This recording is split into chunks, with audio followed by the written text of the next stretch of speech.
Since when do we listen to, only when it's convenient, we listen to you. This is a You're a lot like my troublemaker wife.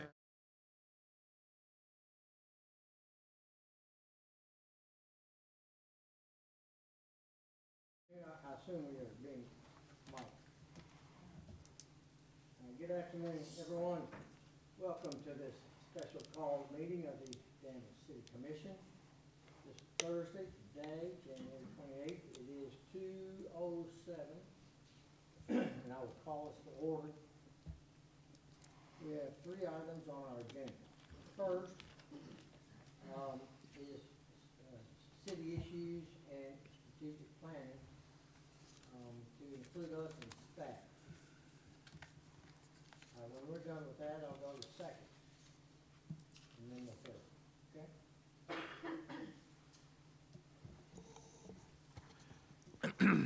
That's fair.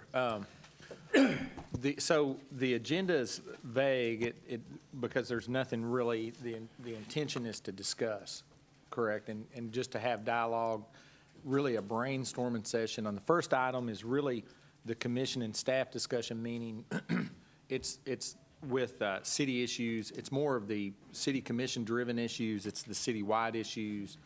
And we want to brainstorm about, and I've got some bullet points there to just drive our thoughts for a little bit, and just go through those items one at a time and see what ideas develop from that, see if there's things that we're missing. It's not really an agenda list as like a normal retreat list that we've had before. So this is just the beginning of a reorientation of the things we've talked about in the past, right? And then the second item on the agenda, Mayor, to clarify that, is really things that staff is thinking that we want to communicate to you. And then the last item is just we'll work on the next meeting and beginning the budget process, right? So back to the first item. So we want to talk about the quickly and briefly the FY20, which was the budget that ended June 30th, and the budget we're in now, the FY21 budget. So when the FY21 budget was established and beginning in March of 20, everything that we did really was premised around the top two things. Is number one was survive the impact of COVID on the city's operational budget, right? And then the 21 budget was really, how can we continue to provide services given the impact of our projected COVID that was yet defined as we were developing the 21 budget. So the good news as we get into the budget process, one of the things we'll talk about is that it wasn't, the impact as of June 30th was not as bad as originally projected overall. We were under budget, and it did impact us. It impacted us about 10% versus the projected or estimated year end of 15% at the time. So it's we're in a little bit better cash position as of June 30th, which we've reported that before. So that was the good news in the budget. And then, but it still wasn't great news, because when you dive into some of the line items, for example, net profits, we did reach the full impact that was projected on the budget. So that it was a significant impact to the net profits, closer to 30% of that particular revenue source. And then also it was almost to the impact point on the occupational license, which is those two things are really derivatives of your economic activity, which was paused for the spring. So that is why it matched projections. Moving past that, though, we do feel like that things were better in the first quarter that was shown on the 6:30 report, or the 9:30 report that was given to the commission. And so we'll continue to evaluate that and monitor as we go forward. But I just wanted to reset our thinking, and when we were looking at the budget programmatically, we really didn't have a lot of new programs that was started in the 21 budget. We really didn't do a lot of the things that was identified historically as bullet points or goals for the commission. We really didn't, the effort just wasn't there to address those truthfully as the budget was being developed because of COVID, right? So we're going to really go back a year on the goals as we present those with you guys, and we're going to really bring up a lot of those things that were left blank. And so some of those are bullet pointed in the list below us as we go on down. So the biggest thing that we identified, and so when we're talking about a brainstorming session, don't let me sit here and talk for an hour, right? Because it's easy to do when we're looking at a list. It's a brainstorming session. It's a brainstorming That'd session. be counterintuitive. That's Let why I you only talk did the one whole- Well- budget item, because I thought we'll never get to number 2 unless I leave it to number 1 first. Yeah, so please feel free to interrupt me, because these bullet points are things that we wrote down to continue the conversation, not necessarily control the conversation with, okay? So the biggest thing that we see when we look at previous goals and objectives of the city commission are things related to what we've called economic development. And then, so the biggest thing we have ongoing with that, and City Attorney Dexter addressed it Monday night, is the development of the interlocal agreement between the Boyle County Fiscal Court and the city to develop an EDA or to establish an EDA.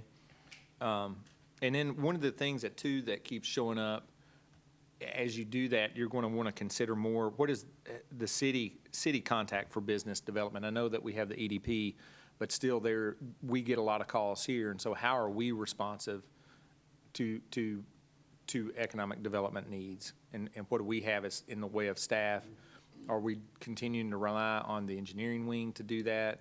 How are we going to coordinate our own response to economic request? And Do you want us to respond? Yeah. or yeah, go ahead interrupt me, and- and no, it's a brainstorming session. So How this does it work now? So if me being the big entrepreneur that I am, want to invest $11 in downtown Danville, when I call you, where do you send me? To be honest with you, traditionally, it always ended up back in engineering, because there's so much tied to infrastructure. So if you're calling this building, and you generally have an economic development question, it usually ends up in engineering. After it gets passed, so the city manager will look at it, and this is traditionally. Right, yeah, no, I know. Well, that's what we're talking about. We have always ended up engaged with the city manager on some level and support, and then we end up, it just is how we end up now in terms of the economic development partnership.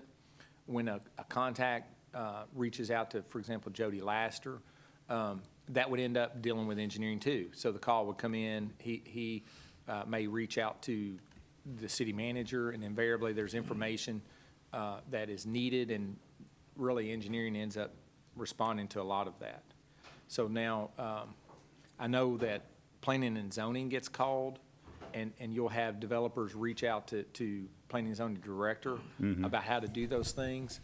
But really, that could be perceived as a conflict when especially Right, if you're the gonna have- development is needing to create land Changes or something. yeah. right, either to the zoning map or to subdivisions of property or to allow, so, it's really, we do not have internally a nice coordinated data point other than the city manager. And, we need to think about that. Yeah. And I don't necessarily know. I don't either, and since we're brainstorming, I think that's a gap in the communication, and part of maybe one of the reasons we've always had a communication problem with the current partnership. I don't know that, and I'm not blaming anybody, and I'm not advocating any position, but it seems to me like there should be somebody in-house in City Hall that if somebody calls about anything related to economic development, that there's somebody here that spearheads the rest of it. But And I think you're too busy, Yeah. quite frankly, and so I don't know. I need to consider So they probably another get passed position around. or whatever. They Go probably ahead. get passed around a little bit. I'd be And then willing to they're bet that frustrated. most calls that come to this community don't come here, come to EDP. People around the state in particular, and in Frankfurt, feel like that's the point of contact in Danville and Boyle County. And I think part of our discussion is that we're concerned about that no longer being the point of contact. That's been the point of Well, contact. that's the other side of it, though. If I may, we are embarking on a economic development authority. We've all said there are a lot of similarities in economic development authorities, one of which is they all have a dedicated economic development authority person. Right. And I think as we get on into this EDA discussion, that needs to be part of our budget, part of the county's budget, and the formation of that board is going to need to hire, and that's going to be tough. I mean, we're going to need to hire somebody and let that somebody not only be the person to go out and shake the bushes, if you will, but be here to receive the call and channel it appropriately. Does that help? Yes, and that's what I was going to say. also. Okay. We don't have an identifiable person, and as far as Frankfurt is concerned, unfortunately, EDP has been Right. the point of contact. And I guess I And get your that because question, they your haven't been question is told any good because differently, But the answer to not your question is necess- that we don't have a point of contact in City Hall. But you're Well, even- talking about Frankfurt. We're talking about Mr. Smith calling in and saying, I'm talking about, I- So even talking when about the Mr. Smith too, though, yeah. even when the EDP reaches out to the city, Yeah. it, a lot of times, as city engineer, you know, I would get a call from the EDP, and I'm dealing with utility admin items or dealing with capital, and so I have to immediately work in that response into our work schedule in order to accommodate the EDP's request. And so there is, you know, and then there's other things that this position could do as well, which is aid with communication outwardly. And so I do think that you will want to think about that as we get into the budget process. And so over the next few weeks, think about that in your mind.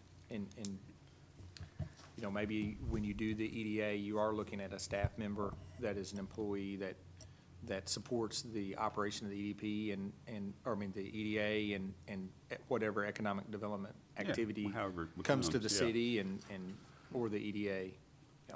Would it be better to find somebody that was more gifted in that and add it to their job description that's already here? Or would that be a new job that's half, like, city and county? Well, that would be, that person would work for the EDA that is formed, and that's going to have its own board and budget, basically, right? yes, and so we, you know, there's economic retention activities that we'd like to make sure they're done. And as relates to employers that are inside of the city or in case of an EDA, inside of the county and city, you know, we want to make sure those contacts are there. We want to make sure they need to have a relationship with the city as well as a EDP or for state incentives and that kind of thing. We want to make sure that the businesses in our community have a working relationship with city government so that if there is a need, we can be better positioned to respond to that need. But it needs to be one person solely dedicated to that. Just in the Yeah. city or one person, city and county? It would be Yeah, for the, joint. it would be for the EDA, Yeah. So which it will be is both, joint, yeah. okay. and it would be that's joint, better, yes, just but it one- needs to be one One voice. person. And person, okay. Commissioner Holland, keep in mind that we're talking hypothetically. Right. We haven't made a decision about EDA, EDP, or anything else, so please keep that. This is all just This Right. is a discussion. brainstorm. That's right, yeah. Right. Yeah. Which leads me to, are we going to have some more discussion about the EDA and where are we with that and what do we need to do? We're waiting on interlocal agreement, which is being drafted, at which Okay. point I think that discussion will take place. Yeah, you'll continue the discussion then. But it's a good, it's, you know, again, something just to revisit real quick, to talk about, and so that you'll start to formulate. So what we need to do is formulate an organizational chart of the EDA, and which the mayor had worked through a possibility of a board. And so there's scenarios like that we still need to vet. And as we develop the interlocal agreement, we'll continue that conversation. Definitely. But But we'll- no, go ahead. Sorry, Go we'll ahead, no. use the interlocal agreement kind of as our guide to Yeah. pick and choose what we want it to look like and the discussion. And then the next bullet point there we wrote down is implementing the downtown master plan. So then we'll have to figure out, as we do the EDA, how is the downtown master plan going to be incorporated into work activities throughout the city. So city staff will have to perform tasks related to the strategic plan that is the downtown master plan. And so there's going to be a lot of conversations with landowners. There's development of infrastructure. So how do we, those two things may end up going together. We do anticipate having a final document for the commission to accept as a completed document the first meeting in February. And so we're anxious to get that done and continue in that direction as well. Have we asked the county about participating in the downtown master plan, the results or the plan going forward? You could do that, and when you're talking about the EDA, we can discuss with them what role do they want to have. And of course, the one of the strategic elements of the downtown master plan was breaking up downtown into districts. One of those districts was this governmental area where the courthouse sits and where the library sits, where the fire station sits, and where City Hall sits, the Arts Center. And so we will need to figure out how we can continue the services that are in that district long-term, which includes the courthouse. And frankly, the discussion about what to do with the renovations of the courthouse, they are in need of more space. And so I could see how the fiscal court would want to engage in the downtown master process, but we don't want to speak for them, but. Right, no, but no. I was just we want to curious have if that it conversation even with been talked about yet. Yeah. That's- Well, and I think it's important to include them because they're one of the big, they're an anchor of downtown and are in need of some new facilities and some expanded facilities, so. But you almost have to have them if you tie in your potential new EDA director Oh, yeah, in absolutely. that effort. Well, and then that overlays real well with transportation planning. The county is a point of contact with Frankfurt for funding. I know the county has been very helpful in supporting the city's initiative for the East Danville Connector, which they have an RFP out, the Transportation Cabinet does, in February.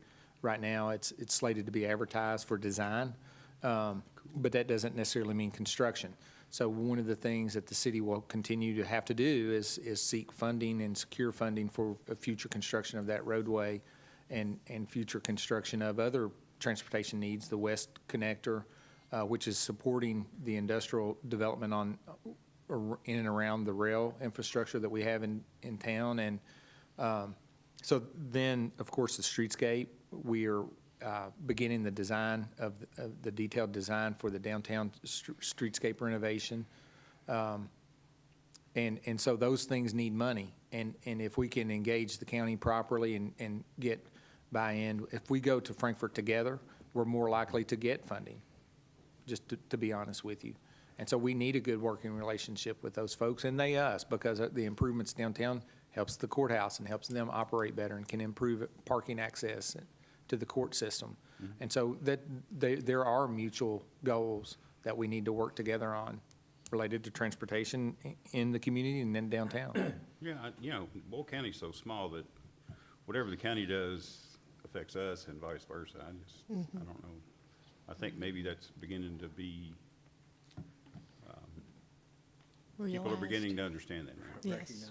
Yeah, it's important to recognize that, for sure. So let me go back to secure funding as it relates to the east-west. You agree that it's going to require more than state funding? Yes. Then it seems to me like we need to develop a specific plan for that, because elevating it up to the feds is a different animal. You know, you can walk into our legislators' offices over here, and it's not a big deal. It becomes a big deal when you try to see them up in Frankfurt, up in the Capitol in D.C. And how that message is crafted and how it's delivered. So it's people like Stephanie Nelson, who is McConnell's right-hand person. We need to get her involved. Well, and then in addition to that, we do need to get the state, though, officials to go with us. Oh, yeah. And support that That's effort what I'm with, talking about. along with us. And not only what's the plan, but what's the timetable? Because if we don't put a timetable, we're gonna be talking about this time next year. Yeah. Well, what staff is now that we have engineering support, that's one of the things that we will do administratively is try to plan that. And it's a working list for us is a continuous thing that we work on. And so that's an agenda item with Josh that we are assessing on how best to do that. We've reached out to the railroad and we've had a lot of conversations with those folks. We've gotten feedback from them. And so there's beginning to be the development of a core group of people that will lead that effort. And so now that Josh is here, we'll formulate the timing and the plan and various steps along the way. Thank you. Yeah. But we understand your perspective on that. So we would have to put some skin in the game, so to speak, on that? It was very effective. The little effort we put into the East Danville corridor resulted in design funding being allocated by the state and which was supported with some federal dollars out of their federal program. And, we spent a little bit on what we call a concept design for that and a conceptual design, and that there's been a return on that investment by the development of that as a project, right, at the state level. So there is an advantage when local governments invest in plans, and that adds credibility to what we talk about when we go to Frankfurt and ask those folks for dollars. And so there may be in the budget process, as Josh and I get into the budget planning for infrastructure and things like that Josh will be responsible for implementing, we may ask for some design dollars for a portion of the road. We may be asking for that in the budget cycle. So which road are we talking about now? Just the west- finishing the bypass, sort of, or? Well, there's two roadways. There's one on the east side and there one east and west direction over the railroad. So one of the things we've talked about is how do we create another crossing of the railroad? And so when the mayor is talking about the east-west, he's talking about crossing the railroad. When we're talking about Okay. north-south, which we refer to as the East Danville, because that's geographically where it's at relative to downtown, we're talking about a crossing of Clark's Run, right? One of my senses of urgency is the fact that we now have a Senate minority leader, which I guess is better than nothing, but he was Senate majority leader. And those folks, they can move mountains, but you gotta get to them.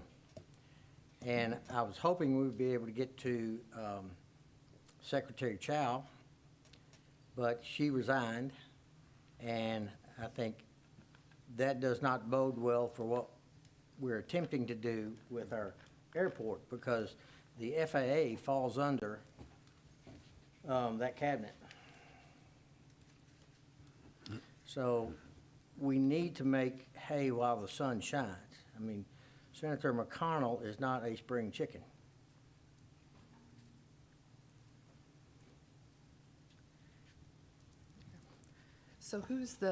So Josh is gonna be the main, Department of Transportation advocate? Correct. Because we need somebody that's, Right. has a good relationship. and We will regularly talking. rely on, well, both Josh and Marshall, we will utilize both their historic contacts, but Good. Josh will be taking the lead on transportation projects for us. Okay. Yep. And some of the other things, so we're going back to implementing the downtown master plan. We've talked about corridor plans and things like that. And so one of the things that we're going to be asking Josh to do in addition to transportation planning is this corridor planning concept where we expand our ability to sell parts of town uniquely. And so in the same way we have a business that can be downtown, we'll say we have the downtown master plan. Let's come and fulfill one of these items in the downtown master plan. We need to look at our community in that way, and we need to say, where does this business, where do you fit into our overall development plan? And so we may have to have a business where we say, you really fit into this western corridor project or this western corridor development plan. And we all can drive around the bypass or drive through downtown and see areas of the communities where there's development potential, And so we need to develop a way to market those as the city. We understand the EDP has supporting the city historically in that, but we need to put legs on the work that we can put legs on, right? It's that, don't just hope, put legs on your hope, and so we need to put some legs to some of that effort. And so we'll ask Josh to kind of develop some schematics for some planning that is not tied to planning and zoning. It's not land use, but it's more, what does the roads inside of this really look like? What's the connectivity look like? And really dive into that a little bit deeper. And then that will make ultimately the next update of the comprehensive plan easier too, as we go through that process. I was gonna ask you how those Yeah. would intertwine. Yeah, I guess so we'd have so to. Josh is going to be looking at, and that's down there below, planning and zoning revisions to account for the downtown master plan, and also some of the strategic planning concepts that he's that we're talking about with such as transportation hotspots and these development corridors. So we need to be prepared to update the subregs if they need it. We need to look at how planning and zoning, what's the nature of the development in different zones, and we need to look at those standards, and so the city needs to recommend to planning and zoning what it wants as development standards, right? And so we can be prepared to do that as the comp plan rolls around, if we start that work now on our side as staff. And so that's what we're talking about, and I'm sure we'll have some dialogue with you guys about that in the next fiscal year. So with just so, I guess I was a little confused. Which connector plan is going to design? The East Danville connector, Which is, yes. okay, I just want to make sure. Because when you said the east-west, I and know. then you said. I know, I wish we could have Okay. came up with another That's the name. one I thought it was. I just wanted to make sure that I had the right one in my mind. So I don't say east-west, I say West Danville connector and East Danville connector. And so the West Danville connector is a connector over the railroad, and the Right, East Danville okay. connector is a connector over the Clark's Run. Okay, gotcha. Yep. Which it's a connector to improve transportation, right? Improve, Right. when you're looking at economic development, and I had this conversation earlier today, economic development is essential in a community to have transportation and to have good interlocal transportation. So the one we always go to is Nicholasville Road in Lexington, where you're talking about they need a new road across downtown Lexington. And there's just no good way to do it. And so what Lexington is faced with is improving and refining and trying to make more efficient the roadways that they have, which is Nicholasville Road, for example. And so we see over the course of time how badly congested that can be. And so Danville is a smaller scale version of that, where you have this need to go through the intersection at 4th and Main to cross Clark's Run efficiently, to get to shopping, for example, or to cross the viaduct to the west. And so we need to try to resolve that before it becomes an actual hindrance like Nicholasville Road is perceived sometimes in Lexington. So transportation planning is important, and it takes such a long time to build a road. You really have to be on that on a continuous basis. Planning and zoning has to have good, clear direction on transportation planning from the city, so that when a development shows up, we have given clear direction as a city what planning and zoning should be implementing in way of a transportation plan. So where on a particular parcel do we believe roads need to connect, and where does right-of-way need to be reserved for future roads? And that happens by a directive from the city as a guidance document in the way of a transportation plan to planning and zoning where it's implemented.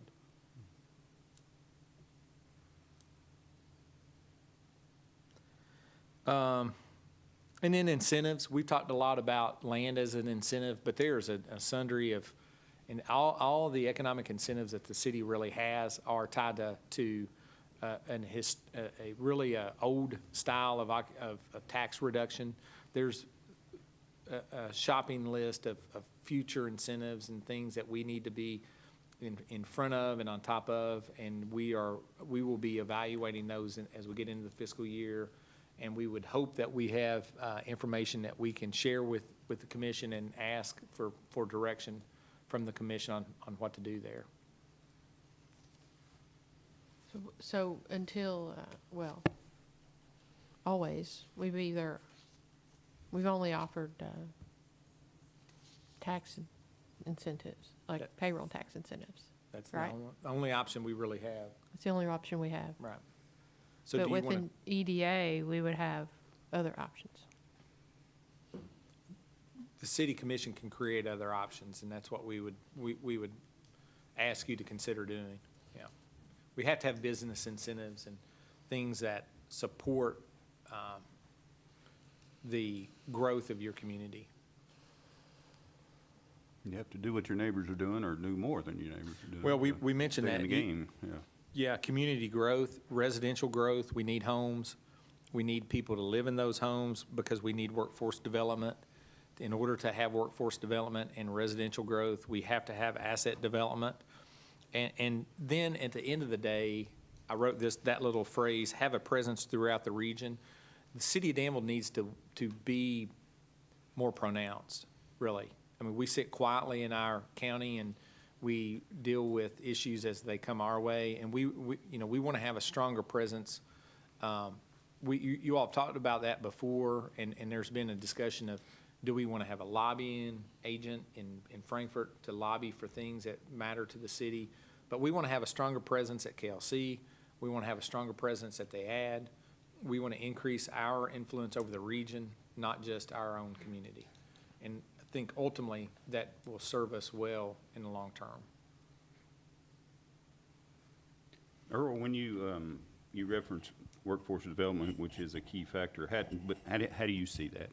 It's got to be, we have talked about training. Training is an aspect of your existing employees, but when we look at the workforce, the effective population of workers in Danville is not really changed. I mean, is decreasing as our population is not really changing, right?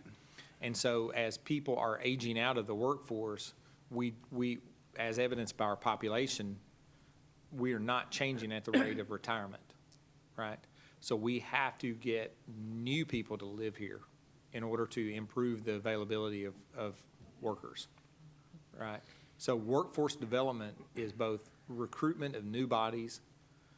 It is also training of the existing bodies for new jobs that are present. Did the the technical college, did they open up that new wing with the training yet? They are getting ready to open that literally in the next couple of weeks. Okay. Yeah, Because that'll be a big step. it will be. So one of That'll the be great. things that limits us in workforce development that's been identified for 2 years is housing. So I think one of our incentives needs to address housing, creating incentives for developers and builders to step in. Now, there's two different, let me jump on Mr. Atkins' comment. You're saying affordable housing? Yeah. That has a connotation to it. What we are talking about when we are saying workforce housing that is affordable, you're talking about entry-level workforce housing. It's not necessarily affordable housing. It's for that young person that we're trying to recruit to move here, to establish their business here, that is at a price point that they can enter the workforce at, Yeah. Whether yeah. that's renting or owning. whether it's renting or owning. Exactly And- correct. And when Could be. people, and this just happened this week because of the hearing yesterday. When people say the words affordable housing, that gets morphed into low-income housing, and those are two very different things. Yeah, when I say affordable housing, I can define it for myself as a guy who's buying his first house. Yeah. Yes. I think Right. about Dexter Court. I think about Southland Heights. I think about St. James Place. I think about housing that people who are just looking to buy their first home. We're on the same page. Yeah. Right, So right. if you use a different terminology, that's fine, but let's be sure we define it, because but again, I think it's important that we have housing in this community, from the housing authority to the mansion. Yep. That if someone lives here and they need anything in between that, that's what they can find. And my issue right now is that I can't find a family who wants to build that, to buy, or even to rent that first starter home, for lack of a better word. That's what's missing. I used to be, I say the $35,000 to $50,000 home.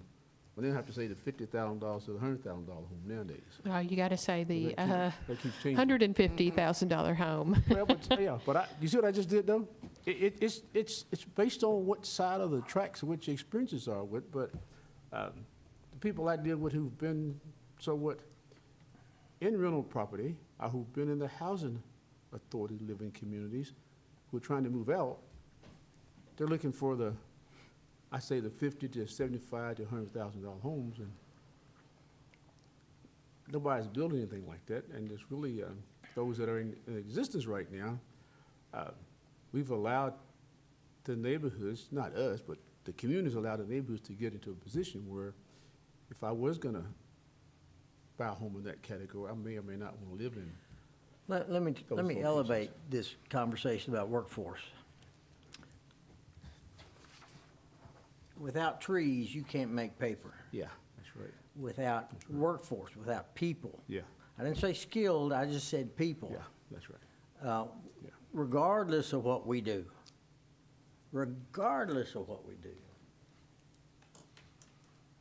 if they can't find people to staff it, you got nothing.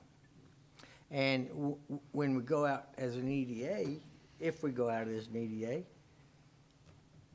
that person's gonna be challenged to sell the city of Danville on a large available workforce. Well, no, that speaks to livability. And what we talk about is we want people to see a home here, but want to live here and be looking for a home, right? And so what you'll notice is several things such as broadband. We want to try to reach a decision point on that soon. Downtown lighting, for example, so we've replaced the street lights temporarily between Second and Fourth until the streetscape can be funded. We are in design for the streetscape now. Those things such as downtown codes, the noise ordinance, how do we modernize the downtown noise ordinance to allow for better entertainment? We've got the entertainment district. We need to implement that as we continue on. That's in progress. Two, if you look down below the facilities planning, when we get past the infrastructure that the city needs to operate, we get into implement facility planning for parks development. We got a parks master plan. We identified a need for aquatics. We identified a need for Southside Park, somewhere south of Clark's Run that is walkable, trail development, and then what's next. And so there's all of those things speaks to our ability or impacts our ability to recruit people to live here, right? Yeah. But you have to have, Right. but you have to have somewhere for them to go. Yes, and then we have to incentivize homes so that those homes are ready as people start looking. Yeah, it's not just, it's a multifaceted situation. Yeah. And you gotta be able to address it on all fronts. On all fronts. And I think that's what I'm trying to highlight. And so as we get into the budget, as we get into what's the city employee doing, if we define, there may be certain aspects of economic development we embed in Josh's job description moving forward in an expanded way, right? But that may not be the only one. And so the only staff member. And so as we go forward, just understand that these ideas that we're discussing today are some of the premises that we're going to propose as we go through the budget process. What, Right. Keep that in mind. I don't want to get too far in the weeds because we've got a lot to cover, but in order to incentivize or to spur the growth of the, we'll call it the first home market, what do you see the city's role as being? What can we do to help that? We need to do a better job recruiting builders too, right? So it's an all hands on deck situation at every level right now. It's not as simple as just saying, hey, we'll give you a single incentive and that's going to cause things to happen. We have to make sure that the property that is available for renovation, do we have a builder for that property? Do we have a builder willing to develop that property? Or is it in the hands of someone that is not a developer? right? So how can we foster a relationship between point A and point B? So we need to be doing those things, right? And, you know, I've been around real estate pretty much my entire life, and most developers will build what makes them the most money. And typically, that's, you know, you can build one great old big house. Yeah, most make of our as builders are. Much or more money than you can building several small houses, so. Yeah. Most of our builders are builders. They are building 2 to 3 A year. high-end custom homes a year, and that's where they're making their money. Well, and that's where That's Earl- different from a developer. Yeah. And also, I think if you got someone who's starting out in his or her career, they'll be more open to look at a project where there's 5 to 10 houses versus the one big house. Mhm. But we've got to have some land and some Yeah, folks yeah, willing to that's- do that kind of construction. But I just think that's what we're gonna rub up against, amongst other things. But This is just coming to me as we're talking, but one of the biggest hurdles for developers since the housing market crash in '07 is that lenders don't allow builders to build more than 2 to 3 houses at a time. Really, 2 is what's preferable by most lenders. Whereas it used to be, lenders may have 10 or 12 holes in the ground, but they really took a hit when the market crashed in '07, '08. And so banking regulations have pulled that back to where banks are very limited in what they can lend. So if there is a avenue for the city in that regard, and as far as potential lending, I've never even thought about that before. I'm sure some cities do that for developers, but as an incentive, can cities, should cities, I don't know. I'm just thinking about that for the first time. Well, there's because gaps. that's a true hurdle for developers. Well, and there's gap financing in every project like that, too. Sure. And so you've got to come in, so the bank will, even on a commercial development, there's only so much a bank's going to loan towards Right, it. right. And so you may have somebody willing to take the risk and desires to take the risk, but they can't cover that gap financing aspect of it. Sure. But they're willing to put their name on the line, so how's that gap covered? Right? And so we've talked about that as it relates to the downtown plan with the downtown banks, or with the banks, and trying to create a downtown loan pool that's substantial to aid that has its own regulations and its own administrative board to try to cover some of those gap issues. So Earl, you and I kind of had this conversation a little bit the other day, and you used the term workforce housing. Yeah. And I like that term, and it's also about desirable housing, and we've had this discussion in the EDP meetings many times. Not only does it have to be affordable, it has to be desirable. And that's one of the reasons I'd like for us to move this, because, as you say, we've had all this discussion. And that doesn't get it. Somebody has to make the first move.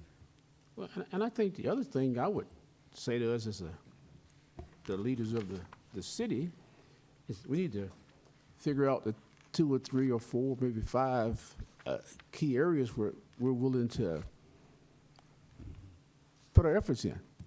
Now, there are a lot of different pools or pockets in our community that need to be revised and redeveloped and critiqued, but as a city of our size and with a budget of our size, we need to try to figure out what 3 or 4 things we're going to put some money into or put some work into and try to improve that aspect of the community, but at the same time identify these other areas and see if we can get other folks in our community to take some of these things on as projects as well. It's like the downtown master plan, you know, that's our plan, but no way in the world we're going to implement all the things in that plan without some community involvement. So I'd be willing for us to look at some things where we're going to focus our efforts, and the rest of our focus will be to get the commercial side of our community, or the banking side, or the whatever side of our community to be invested in some of those things. Let me go. No. Oh, at the planning meeting, they talked about all these new developments. Was that Jody Sharp or off of 33? Like more housing's coming? Did you all Well, hear? Candlewood is expanding. How many houses are going? I can't remember the number. 50, maybe? I can't remember. Yeah. Candlewood's doing their last phase, which is connecting that back street to Boat Venture, Yeah. It's not a lot of houses. I can't remember how many houses. Not a lot, on- yeah. Yeah. But that was recently approved, so, he would likely break ground in the spring, knowing him. Okay, and then East Main. the floats in Junction City, aren't they doing like 4 quads or something? Yes, there's a potential for those. Okay, those are For needed. some apartments there. What Yeah. about north end, I call it Old Shakertown Road, where the Shakertown forks into Third Street? There was a development approved back there, I guess before COVID hit. Yeah, those were approved, and that was what, 70 or so? Yeah, pretty big, yeah. Units. Yeah. And nothing's been done. Yeah.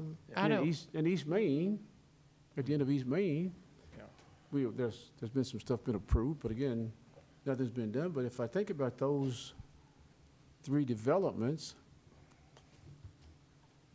the Shakertown Road one, and then the Third Street one, they might fit what we're talking about. We say, workforce housing. well, and it's, you gotta ask yourself, are we if you build it, they will come? Are we gonna, Yep.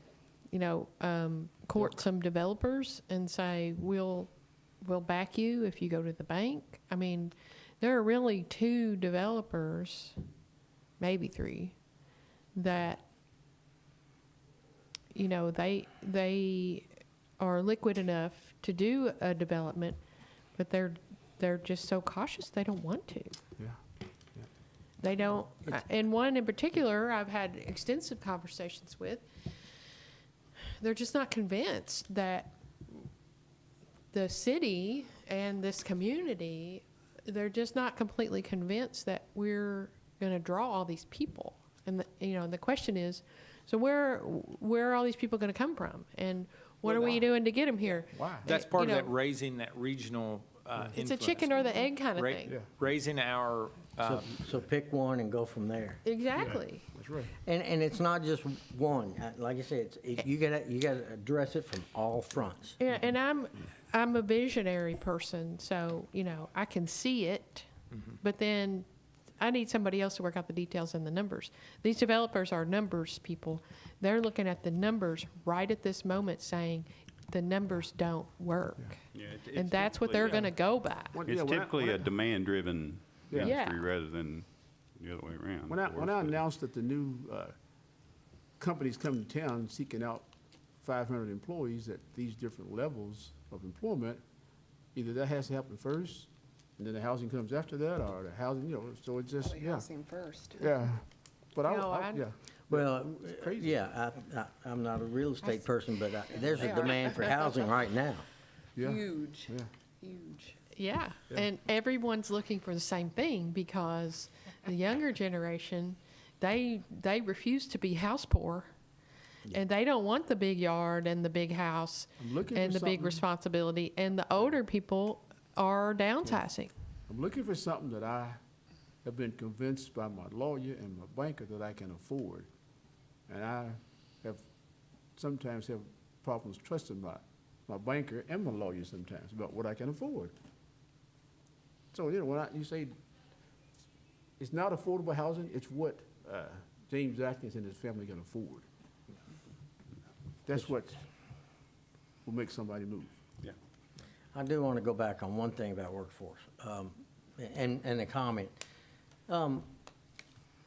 Ennis Tillman has been head of workforce development for a number of years, and he's done all he can on the margins.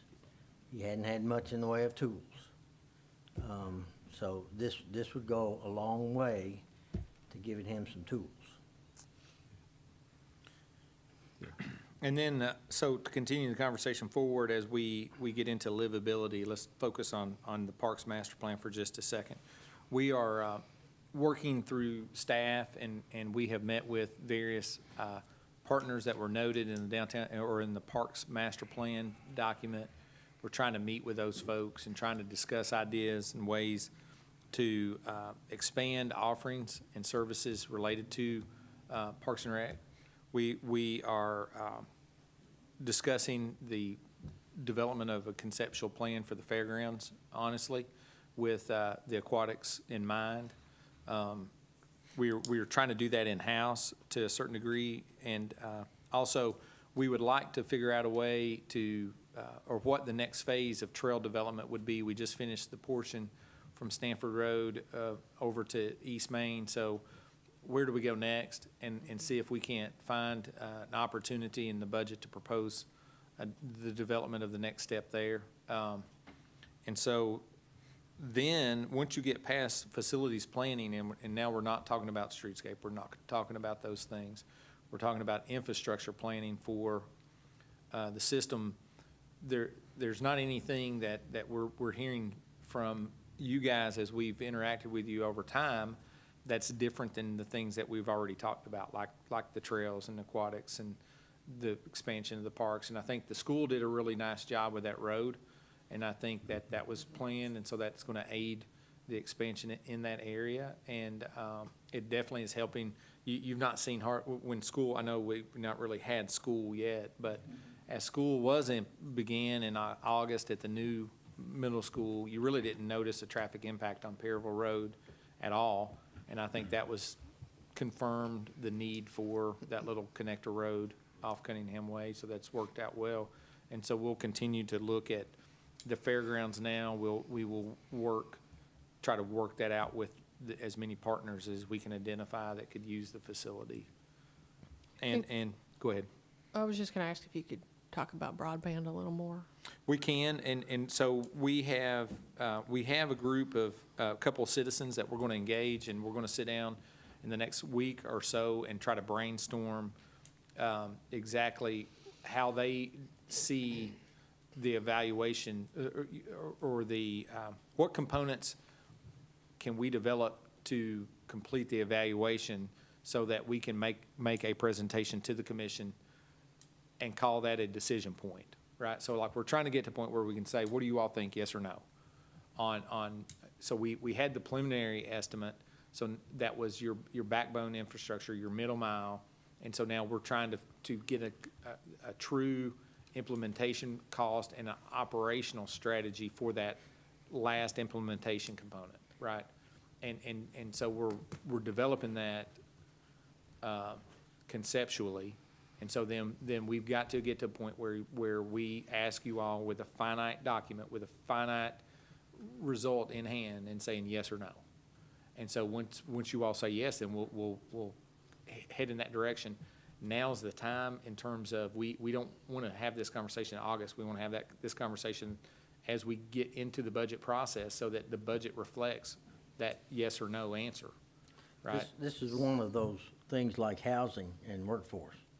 Yeah, We got to have this Yeah, broadband. we've got to have Oh, it, yeah, in absolutely. my opinion.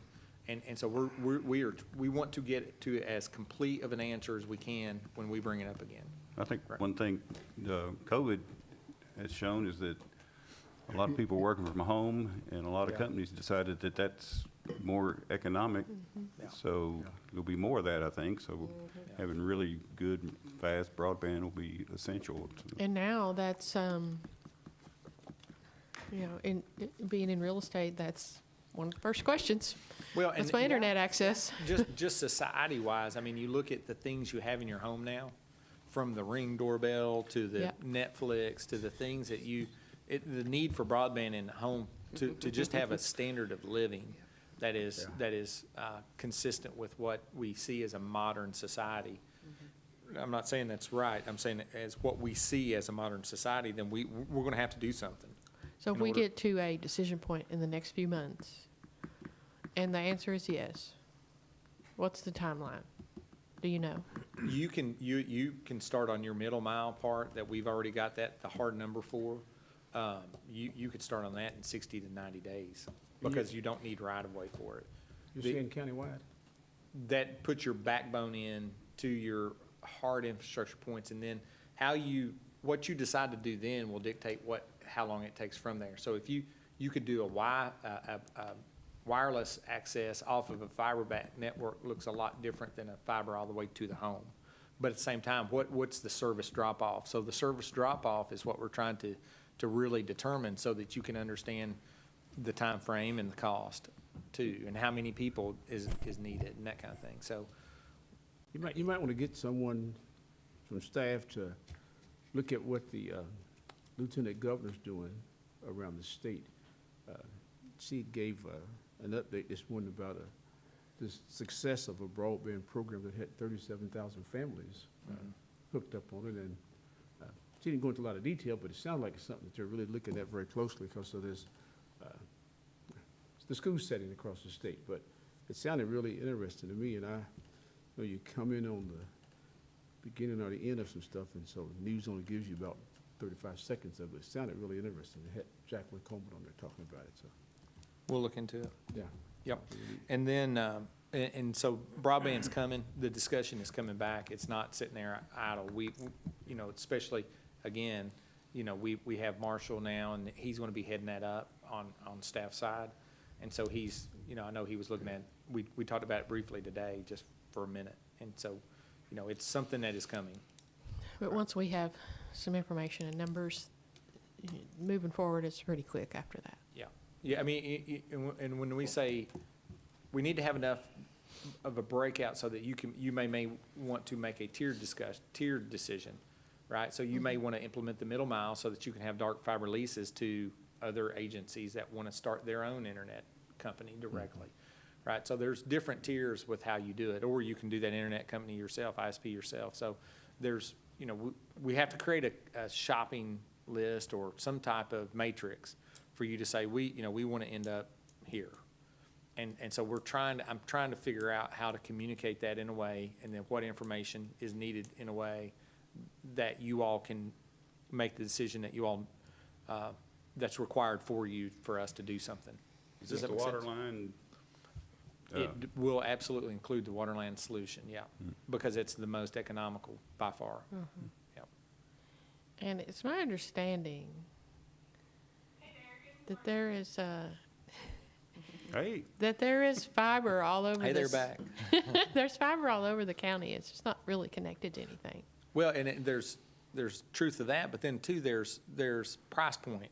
So for us, we see broadband, look at it like this. We see broadband as not as a want, but as a need, right?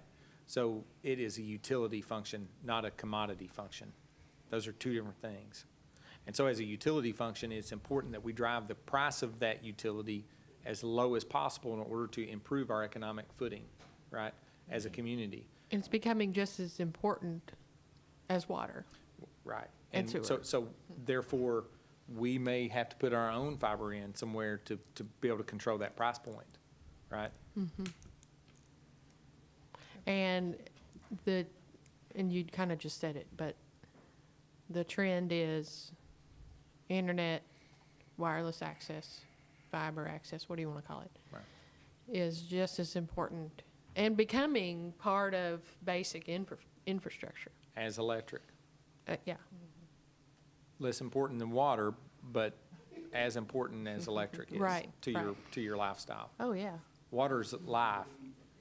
Electric and internet's Well, my, lifestyle. It's so funny you say that. My cousin made a jack-o'-lantern at Halloween, Yeah. and it said, "Oh no, the Wi-Fi's out," because that's like the scariest thing that can happen to young people. It is. that's true. True. It is true. It is true. So then the fire station next door is underway. We thought we were building an aquatic center, but it looks like somebody pulled the plug on that. So it's back to our fire station. No, it wasn't quite big enough anyway. So It kind of looks like an aquatic center over there right now. So they're making a lot of progress. They're putting piers in, so you can't really see anything above ground, but they're putting the pier system in to support the foundation right now, which is they're drilling a hole, filling it with concrete and rebar, and then going to the next one.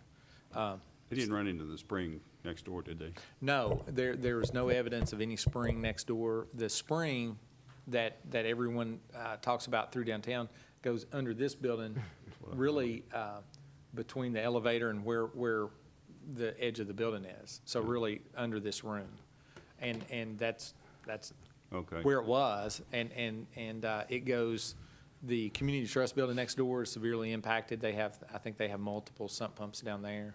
And we have an impact at Wizziger Park through the surgery center, through the McDowell House, as it swoops through town. That's the best route we've been able to ascertain, I guess, over time.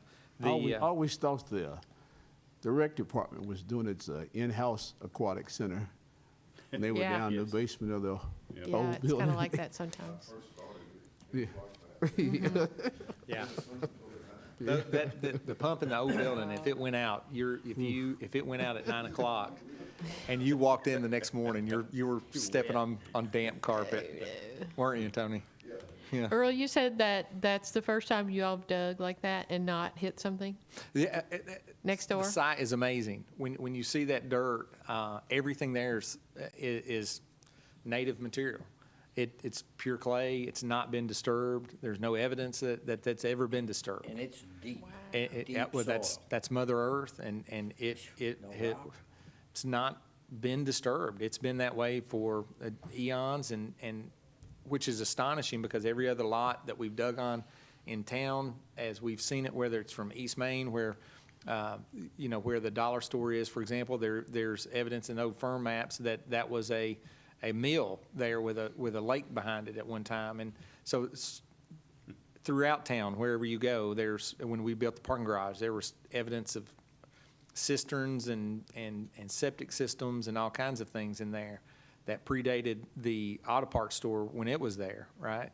And so it's been like that everywhere. Wizziger Park had It's a sister. That's where the had a cistern giant was. cistern that was under it that no one knew anything of, that was not on any record. But that site's got nothing. It had just one little small cistern behind the what looked like the home side of the property, but that was it. I mean, that was right adjacent to the basement Are you through wall. digging? I'm sorry? Are you through digging? For the most part, yeah. I'd stop. Yeah. just- Yeah, just stop, call it Stop good, digging. just move on. Yeah. All right, let's keep rolling. Yep, and so the Public Works renovation, we're trying to get that started. Then what we'll get into is city policies. We know that we're dealing with a compensation plan, and so we're just gonna go through these a little quicker for a minute before we get bogged down again. We know we're looking at the market comparison. HR is looking at that now. We know we gotta consider the pension impact. The cost of insurance is a problem. Then we know we need to look at other benefits and costs such as sick leave, vacation leave. Do we want to have personal time? What does that look like going forward? And then the police and fire study, we hope to have that in time to consider any recommendations through the budget process, possibly in late April or even early May. We'll see whenever they can get their meetings. I think they're done with the fire, but I think they're still trying to get some stuff scheduled with police, and so that's ongoing. Some of the personnel policies we've talked about is we know that we want to improve our personnel policies. Really, I always say modernize them, and that is true. And we want to embed, a better whistleblower policy. We know we need the implicit bias training, the diversity training. We want to develop staff better. To be honest with you, I don't feel like we've done a great job with that. We want to promote staff getting educations, getting outside classes, getting things that will help their employment with the city. We want to encourage that. And it's not that we've discouraged it, it's just that we've not been fully vested in staff development, I don't believe. And so we need to do that. Right, and that means even Ashley and I've talked about, and she'll tell you that I keep asking her, what are you gonna do with training? What's your training? What are you doing? And I think it's important that the city clerk position and her particular, she needs to be an expert. And that means that we want people at KLC asking her, hey, look, how did you all do this? We want that. We desire that. And so we want to be at that skill set level. And the training doesn't necessarily have to be related to their job specifically, their skills. You know, there are leadership trainings. I think we should start to pursue those types of things. You know, Boyle County has a leadership program. The state has a leadership program. I'm sure there's a national something, and so those are the kind of things that I don't think we should leave it on the employee to tell us what training they want to do. It's, hey, there are some things that eventually maybe all of management should work their way through. Yeah, self-development, staff Yeah. development. But it's got to be incentivized. You know, if you want Ashley to go back and, say for an example, get an associate degree from BCTC or someplace, to me, that needs to be incentivized with pay. We help pay for the classes. She takes one, we pay for one, or when she finishes up, there's some incentive to improve her pay as an employee of the city. Another example is that I look at the guys on the police force. We have several who have college degrees, but we're not incentivized. They're not being incentivized with their pay because they have that high level skill, whether it's in criminal justice or psychology or sociology, whatever it might be. To me, that's just another incentive to help keep employees on the city payroll. Yeah, it builds morale too. Yes. A lot of Yeah. times. Yeah. Anyway, I don't know where this falls in, but you got the implicit bias training, you got the diversity training down there. This might be a stretch, but I'm going to ask my commission at one of our public meetings here for us to form an ML King community celebration, an ML King celebration community committee. We should not be relying on someone else in our community to be responsible for the ML King celebration. It might be nice if they would do that, but I'd like to see in our budget, as part of our diversity training, staff development, whatever it might be, that we go back to having an ML King celebration committee. We used to have that. The city was in charge of it. Lucy Stevens and Bobby Trumbo were the first chairpersons of it way back in the 1980s or something, and we need to get back to that and have a budget for them.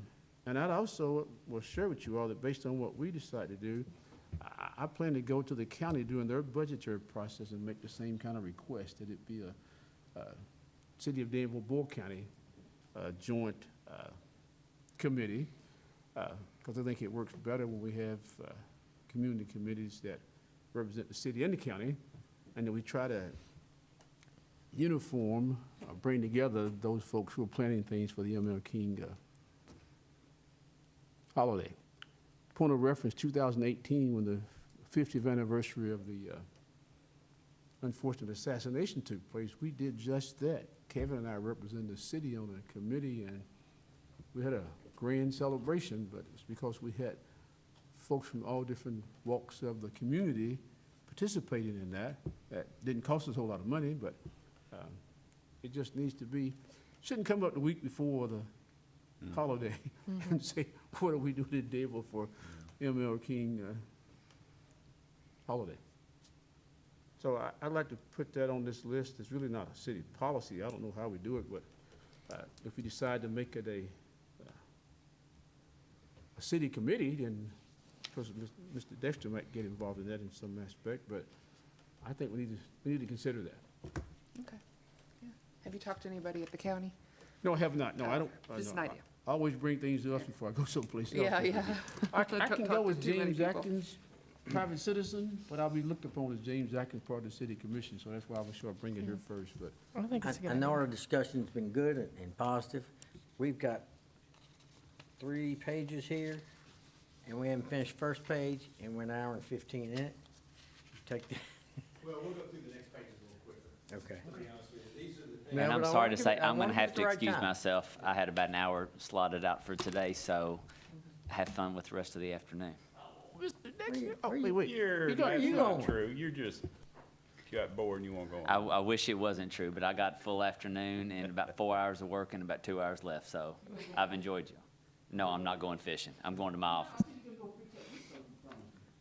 If I had any leftovers, I will eat them. The other side of that is we're only getting billed for an hour, so there you go. I said the other side of that is we only got billed for an hour, so. Let's keep going. So then we've talked about having it being a KLC ethical city. Ashley's looking into that. There will be a cost to that if we do that, and so we'll still make that an objective.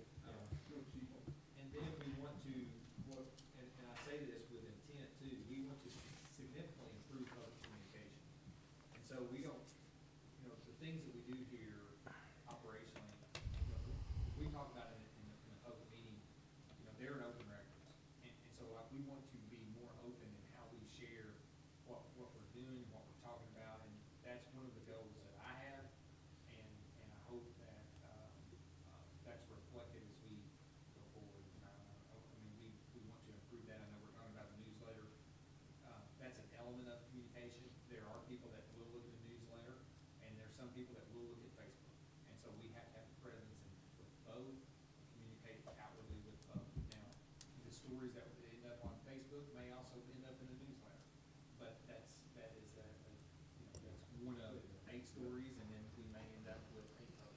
As long as we're intentional about communicating and using our dialogue. Right. And if you don't tell your story, someone else will. And the other thing is, I've been asking for, this would be my 6th year, to become a city of ethics, and it used to be like $500, but that also included training for your ethics board. So can we please make that happen? I was gonna say, it is still $500, and it's a lengthy process, but I am looking into getting that started. Thank you. Thank you, I think it's well worth it. Okay. This is, with that topic, I'll be super quick with the brainstorming. Yep. I've been following a couple cool cities across the country. One mayor communicates, of course, by email. People don't read the paper as much anymore, so we have to find new ways. Their community does the participatory budgeting, where you get information from the community, what's most important to them. And I'd love with the app or somehow to, just find new ways, creative ways to get more community input. I know some of the people we've hired, we've gone and put little stickers on, and that helps. But you only get so many voices.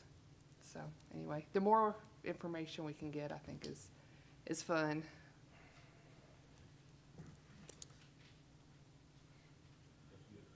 Yeah. So that concludes really the list of things that I felt like was your first item, discussion, the big ticket items. Because we can talk about that for, as we brainstorm, you're brainstorming about your community, right? So you can do that for hours.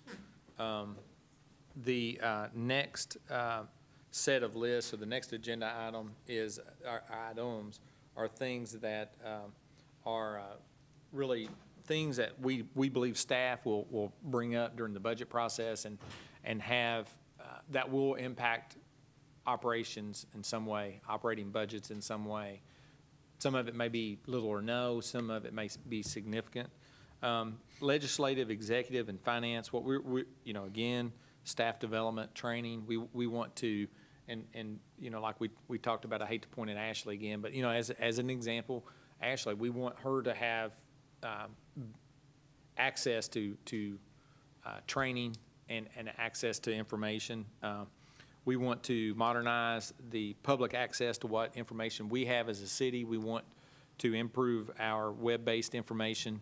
We want to improve our communication paperlessly, so that documents that we create are more easily viewable online. We will encourage the commission to do that. I know that I'm trying to retrain myself to use this iPad, and so that we've got agendas on there. I have this information on here too, and as a habit of just trying, because once you learn to read from the computer, it's about what you've learned to see when you're digesting information. So often we have the habit of looking at paper, and as you transition, if you really take a moment and focus on learning from your screen, you can do the same thing, right? It just takes a little bit of conditioning as you go forward. So we want to decrease paper, partly because, one, it creates storage issues, it creates cost, and the computer storage is free almost nowadays. So And I'll, you're kind of saying it, but I'll say it. I would like to remind my commissioners that the purpose of the iPads was for us to go paperless. I know that myself and at least one other commissioner have now gone paperless. So just putting that out there. I like to take lots of notes. I'm not challenging you, but it does make Ashley, so I don't like computers. so to produce the agenda Well- on paper, that is staff time. It's And- staff time, and that's a lot of paper. It is a lot of paper, and it is a cost. And you know, when you're talking about color copies, when you're talking about different size papers, it doesn't always communicate the same way. So if someone gives us 11 by 17 in color, it doesn't communicate the same way if we just copy it on 11 by 17, and sometimes it's in black and white, right?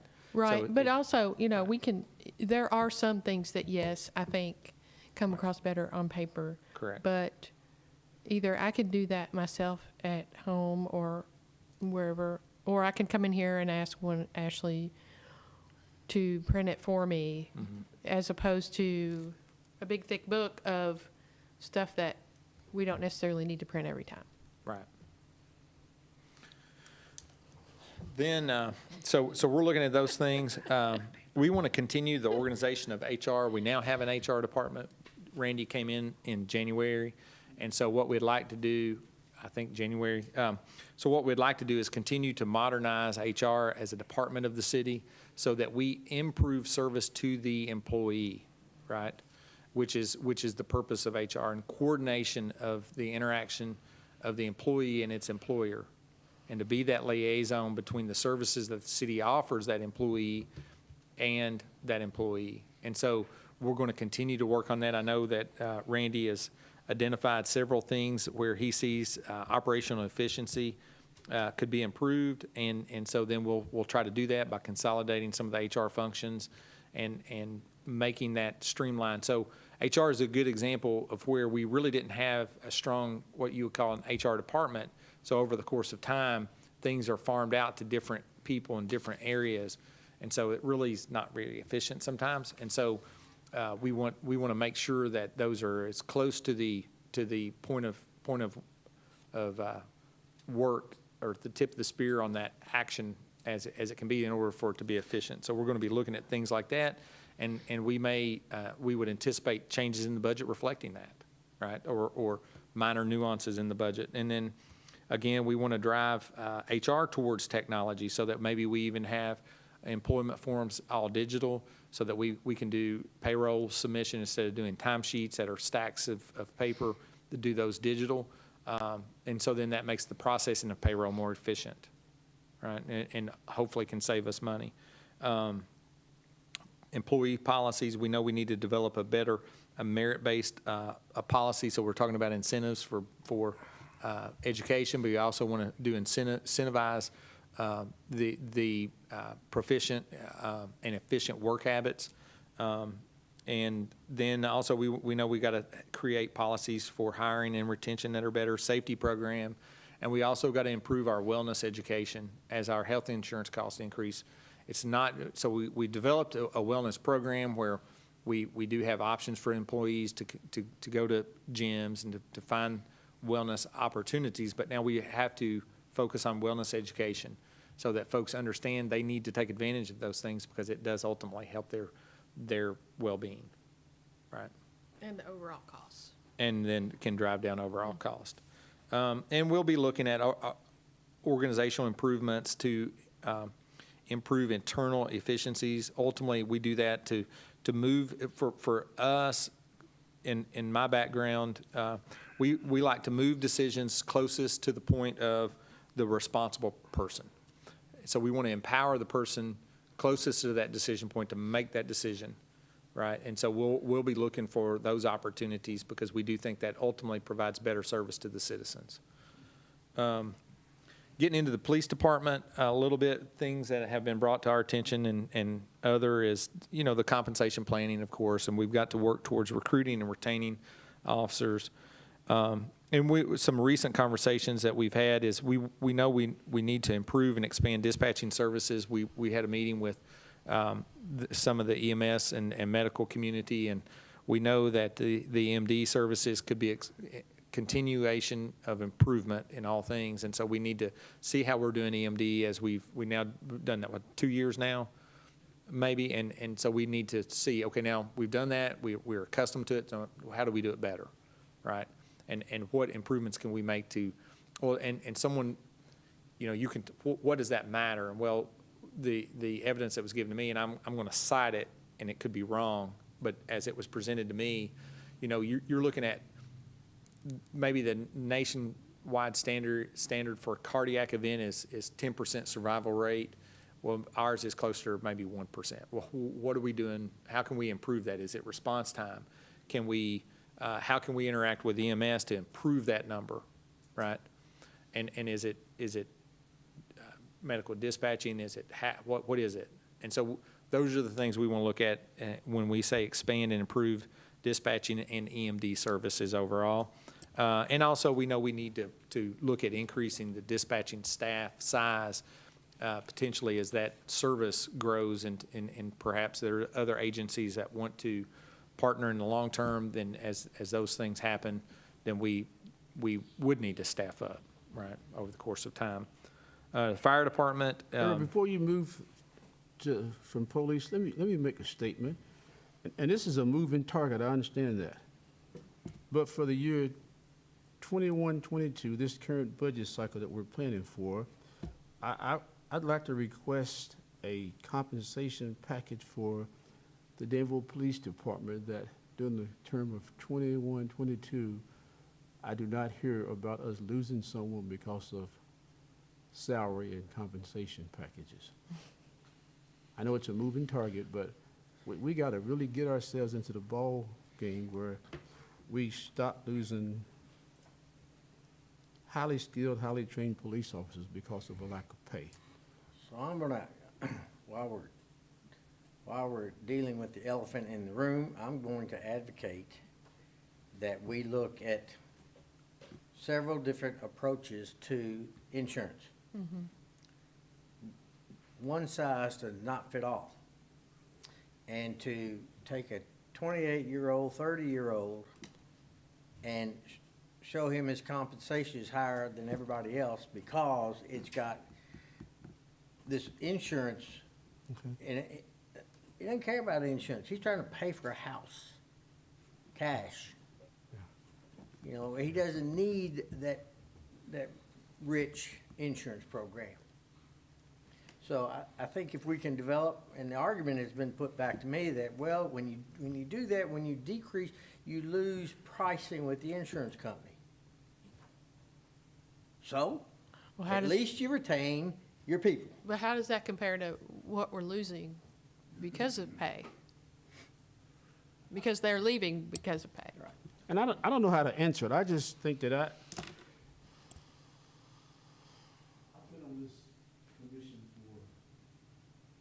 I've been on this commission for a little time now, and every year I hear more and more turnover in that one department.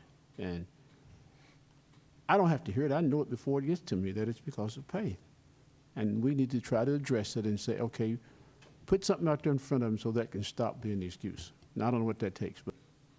Is it, I hate to beat a horse here, but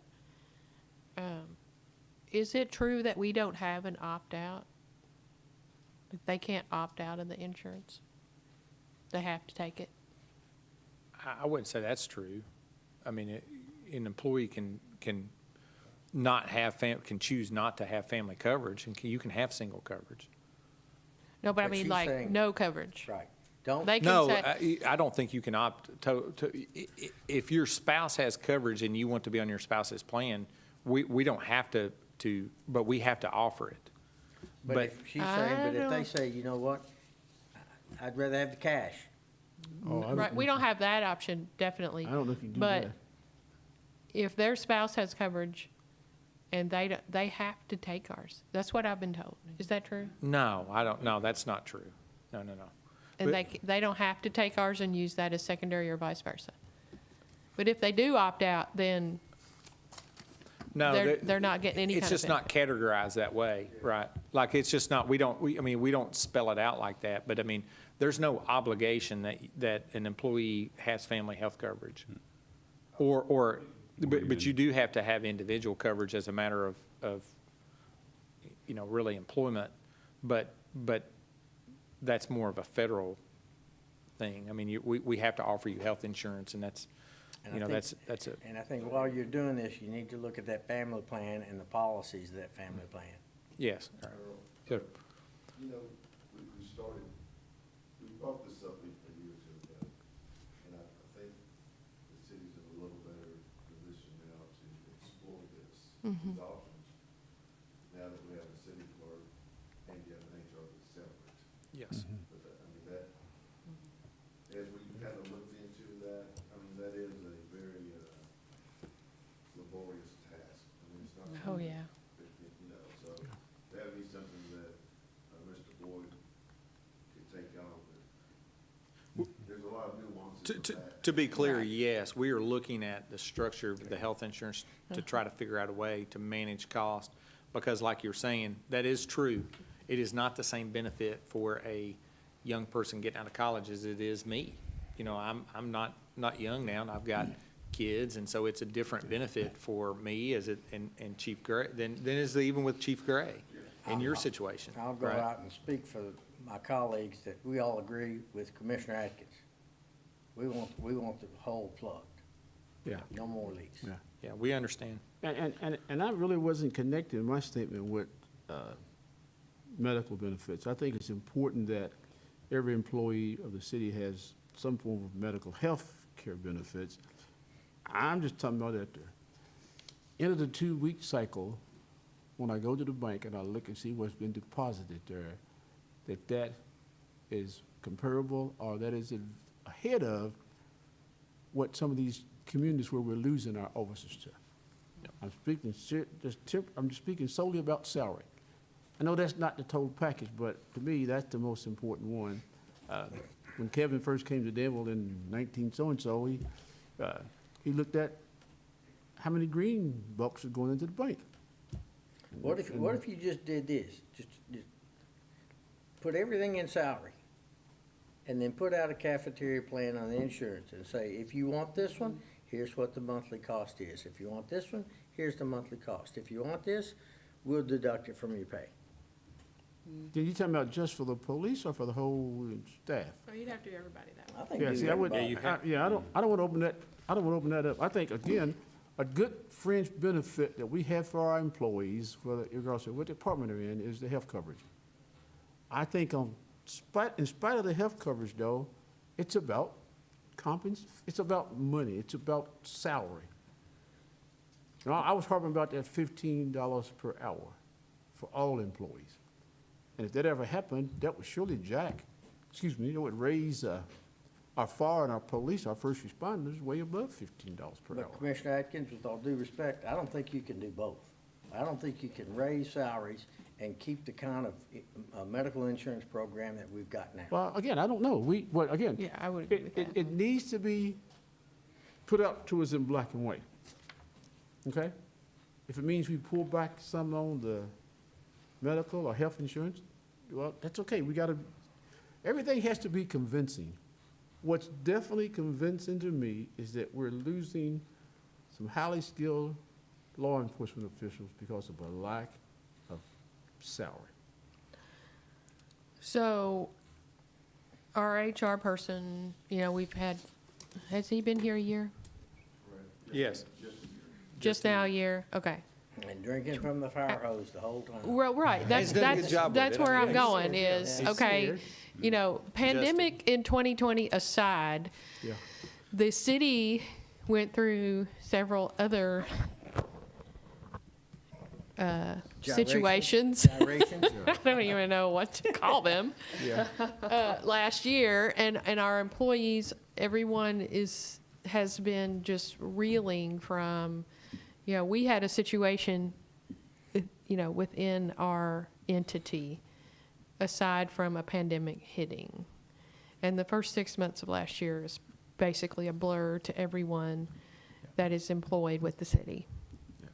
How about everyone that's not employed? Well, I mean, a pandemic aside is what Yeah, I'm saying. yeah, Aside from the pandemic, gotcha. we were reeling for other reasons. Yeah.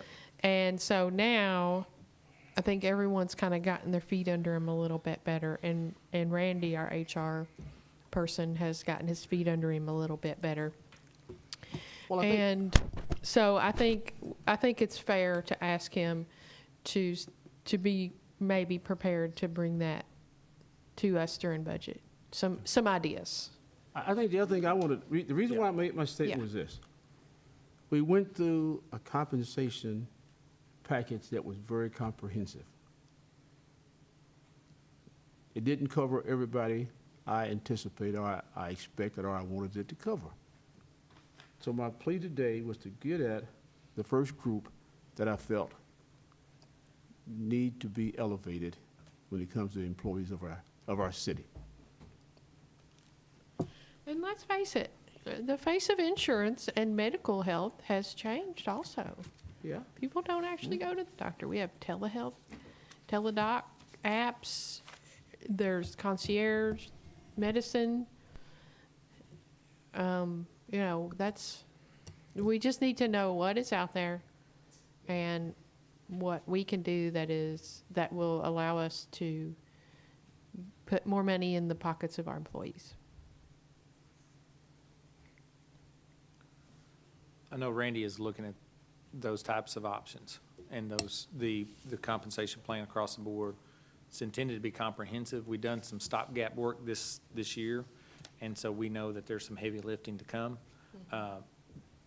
Funding the changes that are necessary. You may not have the money to do it all in year one. You may have 2 years that you're trying to step into a solution, Mr. Atkins, and so, I think collectively, we're all on the same page. At least want to thank you for bringing it up, willing to tackle it. If we'd started this 6 years ago, we wouldn't be having this discussion. Yeah. Moving into the fire department, we want to improve, when we met with the chief, we were talking about improving involvement of staff in different operations and trainings, and then overall how the department operates, improving departmental organization, staffing evaluation of full-time versus part-time. We have cost and for part-timers. What can we get if we convert that to full-time employees? Does that generate improved safety? Does that generate a consistency in the firefighter that's on the truck? Does that improve safety of other staff? So we're trying to evaluate that as we go forward. They're going to be relocating, Lord willing, into the new building. And so then we got to start looking at the next step in facilities planning for the future for that department. They're going to be looking at a new fire truck, deputy chief, which is the organizational improvements of the department. The departmental organization is just how they do their work. I should have clarified that. And then, of course, medical support to citizens, that like we talked about with the emergency dispatching. That's right there with the police or with the fire department and what they do. And I know we've talked about dispatching, but the police are the first ones on the scene, and then usually that follows up with fire truck, and usually then the ambulance service is last. And so you're picking up, sometimes that's because of location. And so then, you're picking up a couple minutes there. And so when the life safety is seconds to minutes, then how we respond is critical to that survivability of that individual. And so. On page 1, Yes. the facility planning, last bullet point, did we touch on that? What do you want to talk about? Fire station underway? We talked about the public works renovation briefly. Third fire station. Well, that's just what's next. I mean, the downtown master plan, the city's facilities plan that we did years ago is 20 years old. And so we probably need to reassess the facilities that we're operating out of as a system and to see what's next as an organization that we need. part of our problem is that everything happened in the 60s for the city, which led to the need to renovate the fire station, both fire stations, and the police station and City Hall, all at the same time, right? And so we want to try to make sure we're in front of that next time so that it's not just all of it piles on some future commission when we're all retired.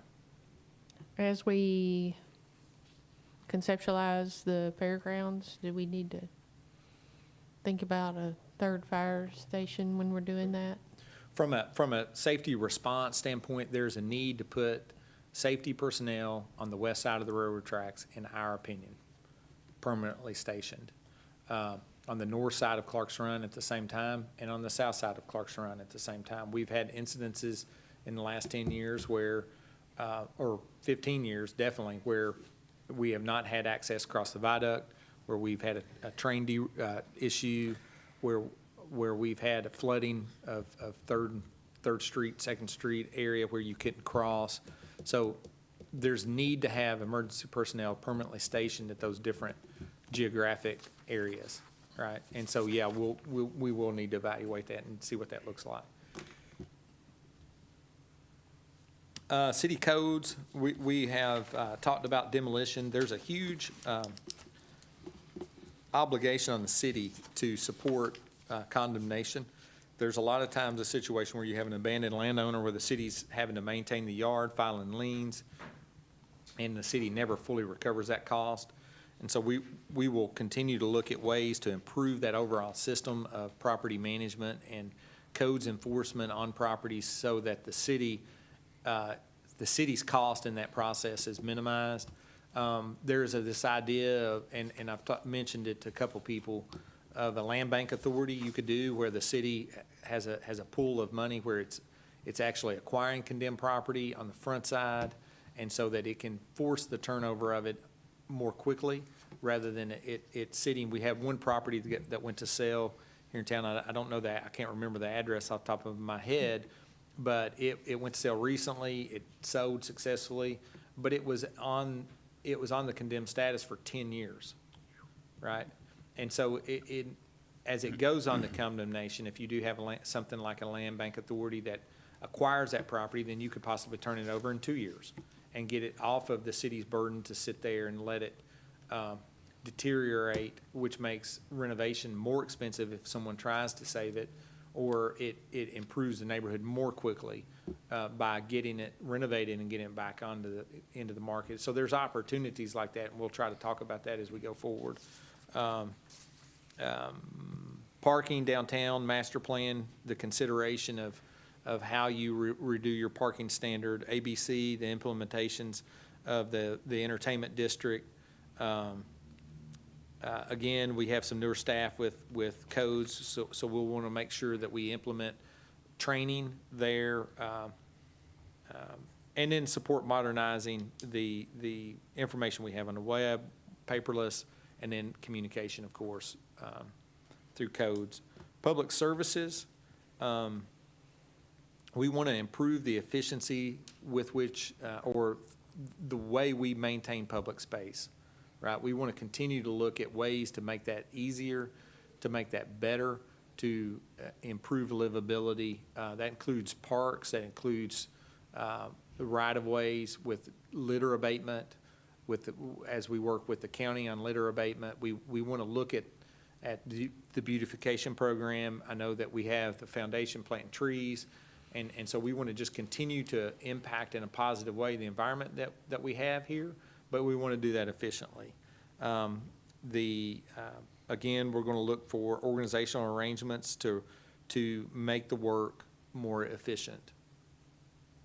We want to modernize the cemetery operations, and then we have to continue to incorporate the city park system management into the city operations. That took a hit this past year as we got into COVID, and parks really didn't function the way they traditionally have this past year. And so now this is the year, then we'll be really incorporating that operation of that system into our operations. How's the search for a new director going?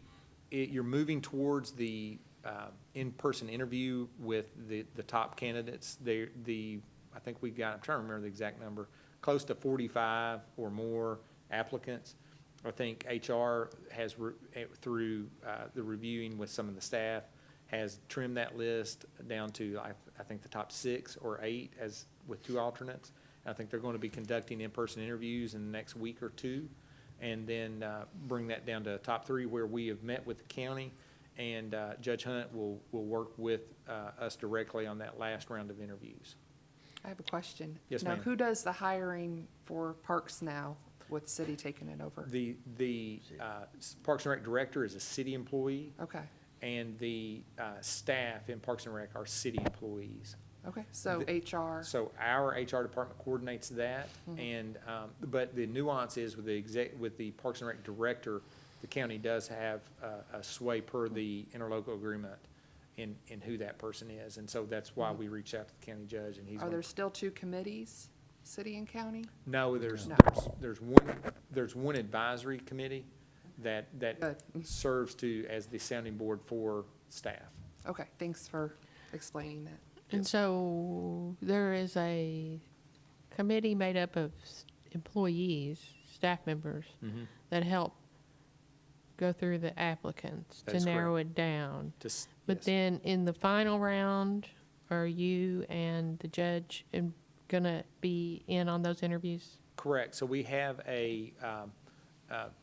HR does a hiring board for new positions. And so we will have a staff of 5 people that will trim the list from 6 to 8 down to the top 2 or 3, depending on how those interviews go. And then the county judge and I will be the last interview board for that. Okay. And we'll call it a board. HR will sit in with us, so it'll be the 3 of us. Carl, can we back up to modernize cemetery operations? What's that mean? That means make things easier to access, make us more, what's the word? Just more modern in our communication, more standard in our practice. We do a lot of things.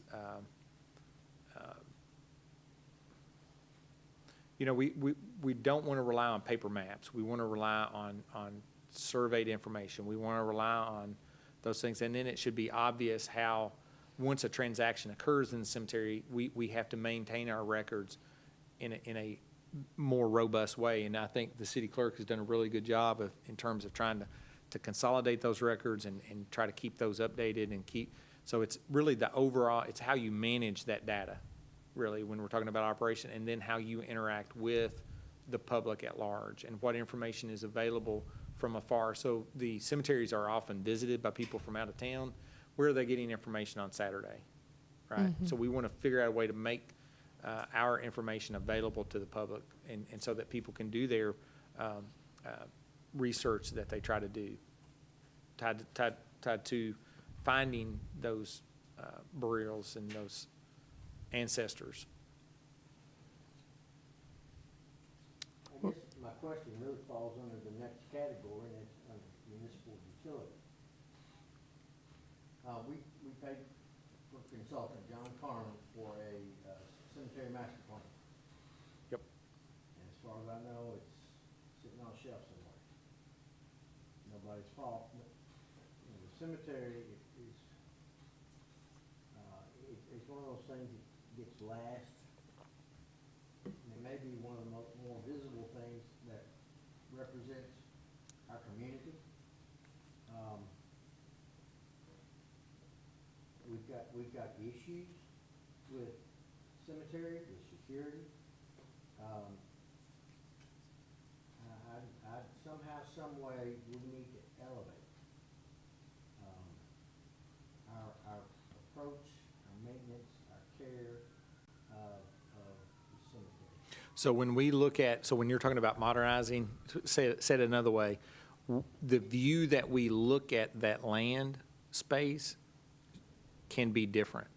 And so we want that to feel more like a park. We want that to be landscaped better. We want that to be more inviting for people visiting to town, because it is a place where people come to visit. So when they come to Danville, we don't want the place that they're coming to see when they're trying to look for an ancestor. We want them to enjoy that visit while they're they're learning about their heritage, right? And we want that to be true for all the cemeteries that are in town. And so then we want that to be reflective of an overall visit to our community, right? So we want to modernize that space. We want to landscape that space well. You have had a 20-year period of really where you've had some trees, for example, age out, and we've had to remove, we consistently remove trees, and we have to do a better job of reforesting some of those areas in the And the cemetery, maybe not blacktop. the entire area. But that's what Mr. Carmen noted in the master plan, and modernizing is implementing that master plan, for example, yeah. And the blacktop. And the asphalt, yeah. This is not about cemetery, but speaking of Mr. Carmen, I hate to even bring it up. Where does wayfinding fit in? I hadn't forgotten that. We were going to talk about it. I know that note exists. Finishing up on the cemetery, though, part of it may be just the job description of the superintendent, of the cemetery sexton, right? So rather than relying on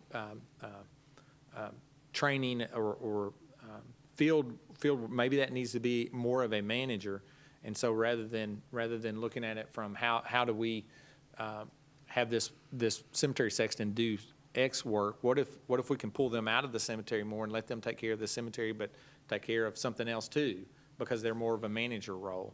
So really, we got to define how that cemetery sexton looks on paper, and then so we're working through that. I know that they're conducting interviews on that position now, and we're hoping that we can see something at the next commission meeting, to be honest with you, on that front. Is that position still open? It is, yep. Okay, I thought. But we like I said, filled- we're hoping to have something at the next commission meeting. In terms of wayfinding, Josh is going to be looking at that. It's not been something that he's picked up yet, but we're going to do something productive on that if we get, when we get into the budget process. We're going to do something productive tied to wayfinding.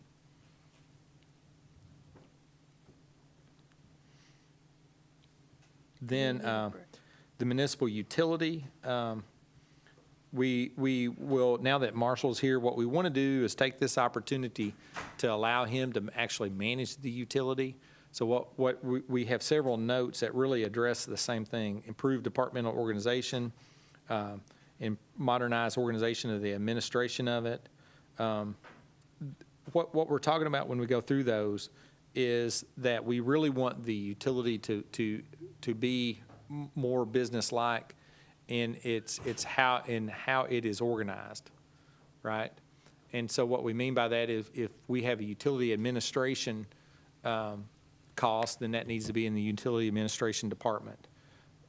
We don't want to, we have the inter-fund charge where we're trying to charge the general fund to do services for the utility. Well, that's not necessary.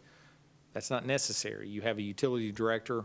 All the operations should be under that director, and that cost, should be clearly established inside of that utility. And so, we'll get into that a little bit in the budget process so that makes more sense. Also, as a result of COVID and as we went through the budget process last year, we did not backfill several positions. For example, the utility inspector, we need to get those positions back so we can get back up to normal operation levels. And so that's something that we will propose fully in the budget. We will have to increase costs tied to the CMOM program requirements, which is capacity management, operation, and maintenance, which will require wastewater rehab to increase costs over the course of time. Then we will be completing the cost of service study for the sewer side that has been ongoing for a little bit, in that we'll be able to, so that the impact of that study will be able to be considered in the budget process this spring. And then we will start a water rate cost of service study in December, January of next budget cycle. Does the sewer study, is that the formation of a master plan for the sewer? We did the master plan and completed it, I think, 2017. And so the cost of service study will include the cost impact of the full estimate of the wastewater treatment plant cost and for example, the future wastewater capacity, now that we know what that is out of that study. So this is the first sewer rate study after the completion of that document in 2017. Okay. Yep. And of course, the utility will be supporting the evaluation of broadband. And then some other things that are affecting us, the copper and lead rule, the impact on operations there, you'll have increased lab cost, and eventually you could get into replacing service lines at a rate of, 3 or 5% of line replacement per year, which will ultimately be something that will have to be talked about in this environment because it will affect cost long-term. And of course, the utility supports economic development in a big way. For example, industrial growth on Corporate Drive, we have a sewer upgrade project on hold, and which, if that kicks back off, then we'll have to immediately respond with our sewer project shortly thereafter. So that's a lot, and we wanted to run through just and to gather your all's observations after we mentioned some of those things, and now we will work towards the operational things we will program towards and into the budget as we go into it. Compensation study will be one of the things we talk about, for example, during the budget process. So, Earl, would you add to the list someplace, revisit the monthly water bills? that will, yeah, it is our intention to do that. We need to do that for our own benefit. Now that we have the AMR system for radio read meters, we can complete the reading of meters efficiently, and so yes. You'll do a PR program before you implement it, right? We would enjoy going to monthly. It will be a little bit more work in this building, but in terms of customer service, it is a significant improvement to customer service. And for budgeting, Yeah. if you're on a fixed income, it's hard to have that bill one month and not the next. So. Would you like to talk about wayfinding really quickly? More so than us trying to, Josh will be doing that. Okay. He has not gotten oriented on the wayfinding plan as it was completed yet, as he's trying to continue to Well, get there. So what do you want to do with wayfinding? Well, I thought the plan was a bit,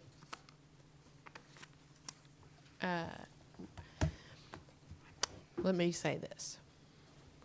Wayfinding also has changed. Yes. And while I know you have to have online smartphone apps, whatever, you also have to have some signage, but I just thought it seemed very outdated and old-fashioned to me. Yeah. So when I think of wayfinding, I think more of kiosks strategically placed with some signage.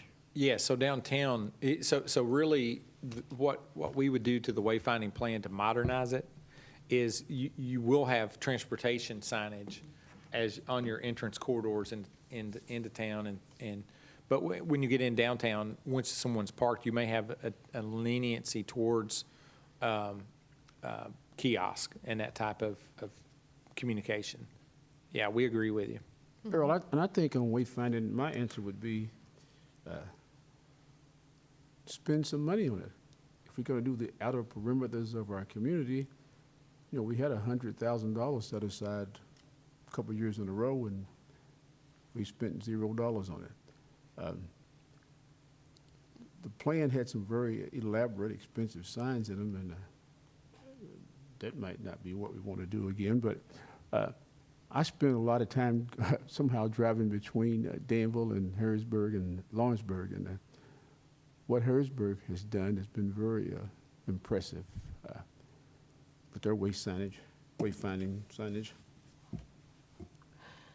I just was not impressed with the plan. Maybe that was delivery, I don't know.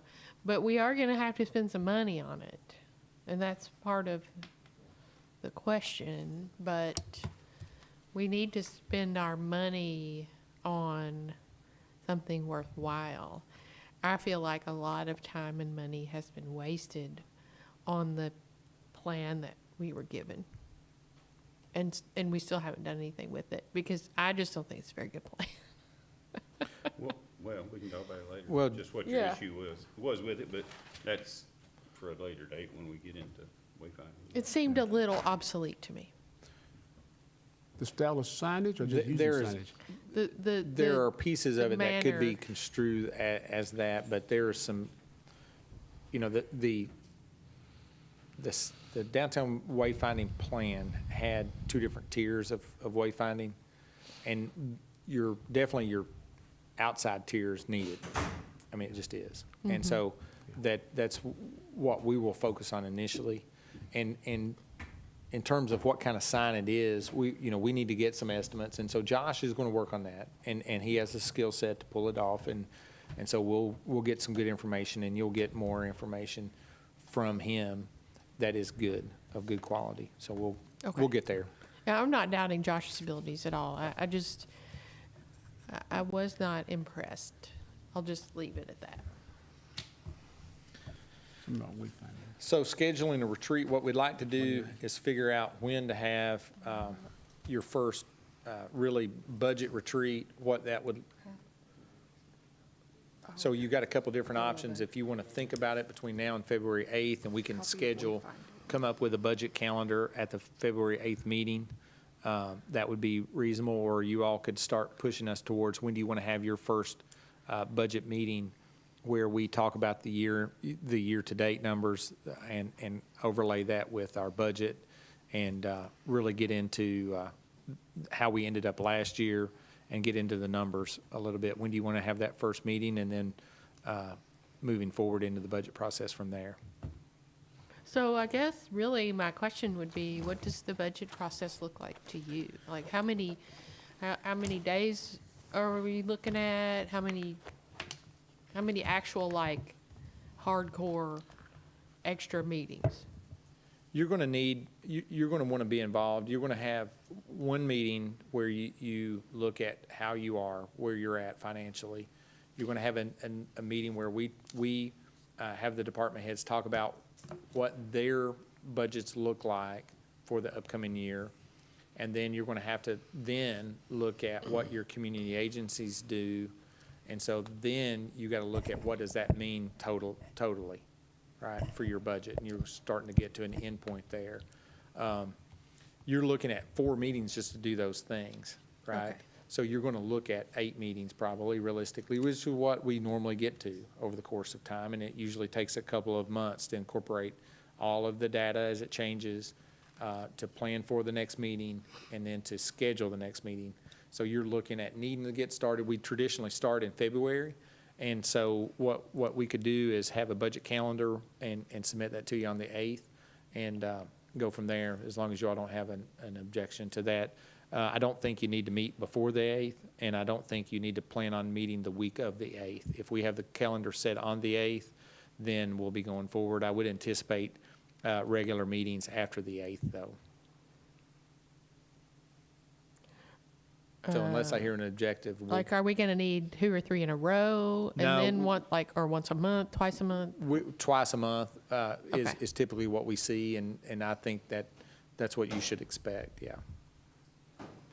I would And they typically are on say- Thursday mornings, because that's usually an accommodating day for a workshop, is what it ends up, when we try to do about 7 a.m. for Mr. Atkins. Yeah, yeah.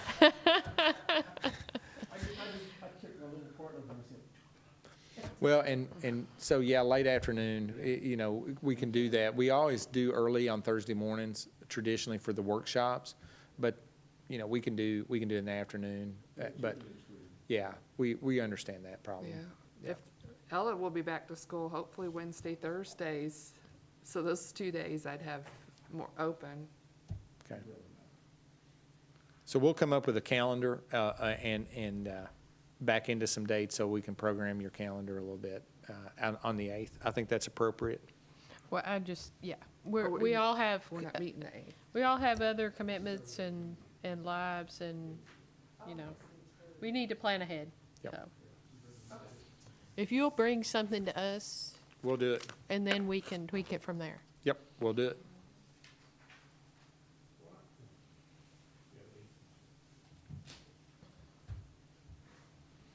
Before we adjourn, I want to tell you I appreciate this meeting today. This has been very helpful. And I hope it's gonna lead us toward, you presenting to us, some financial statements that show where we finished out the 2019, 2019-2020 fiscal year, and where we are in the 2020-21 fiscal year, which is where we're at where we're in right now, so we can start making some comparisons, first 6 months of that cycle to the first 6 months of this cycle. And then I'm gonna assume, and it gets me in trouble, that we're gonna find some little pockets of money sitting around because of the things that we've not been able to do during 2020. And those things will rise to the surface, and they may be funds that can only be used categorically, and also maybe just be able to be used one time, but hopefully you'll share some of those types of things with us as well, so we can give some guidance on how those things should be spent as sort of like as a catch-up thing. For example, we just set aside that $150,000 for small businesses in our town. If we find out there's pockets of other money sitting around that haven't been used up, we might need to expand even some kind of program like that to help benefit our citizens in our community. So this has been good. So, pockets of money are found by grant writers. Well, but we've been without personnel, we've been without some travel, we've been without several things because of 2020 that might be some more money set around. Not a whole lot of money, but there's bound to be some money set Well, around. there's a whole lot of money out there. You just have to decide, like those transportation grants. Oh, yeah, no, I'm talking about the money that's already in our budget that we had budgeted for the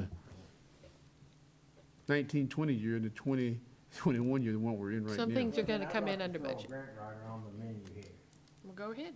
Oh, yeah, throw that on there. Yeah, I think that's I agree with that. And that is something that we can share with the county. And maybe that's part of the EDA. Well, and one of the things too that we will bring back up, and I for whatever reason I didn't put this on there, but we need a GIS person, to be frank, a GIS person. I thought of that And earlier. we're going to be proposing that in the budget, probably propose it to be, bless his heart, under Josh. Because that's where typically that position is housed. So there's things like that we're gonna have to do to modernize. So when I'm talking about modernizing our city, that's one of the things. What's a GIF person? Geographic Information System, so that. GIS? GIS. Did I say that correctly? I thought you said GIF. GIS, yeah, yeah. Like I said, what did Now, you did you talk to Mai about?